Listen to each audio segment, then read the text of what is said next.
വയനാട്ടിലെ കെ സുരേന്ദ്രന്റെ മത്സരം പ്രധാനമന്ത്രി നരേന്ദ്രമോദിയുടെ നിർദ്ദേശപ്രകാരം രാഹുൽ ഗാന്ധിക്കെതിരെ ശക്തമായ മത്സരം വേണമെന്ന കേന്ദ്ര നേതൃത്വം നിലപാട് സ്വീകരിച്ചു. കഴിഞ്ഞയാഴ്ച ഡൽഹിയിലെത്തിയ സുരേന്ദ്രനോട് നേതാക്കൾ കാര്യങ്ങൾ വിശദീകരിച്ചിരുന്നു.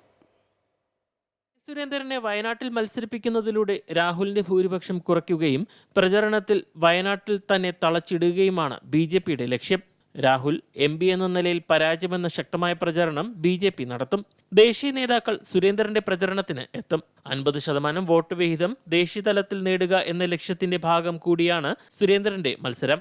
5ാം ഘട്ട സ്ഥാനാർത്ഥി പട്ടിക പ്രഖ്യാപനത്തിന് മുൻപ് പ്രധാനമന്ത്രിയുടെ വസതിയിൽ മോദി, JP നദ്ദ, അമിത്ഷാ എന്നിവർ കൂടിക്കാഴ്ച നടത്തിയിരുന്നു. വയനാട് സീറ്റ് ഈ കൂടിക്കാഴ്ചയിൽ ചർച്ചയായി. തെരഞ്ഞെടുപ്പിന് ശേഷം സുരേന്ദ്രന് അർഹമായ പദവി നൽകുന്നതും നേതൃത്വത്തിന്റെ പരിഗണനയിലാണ്.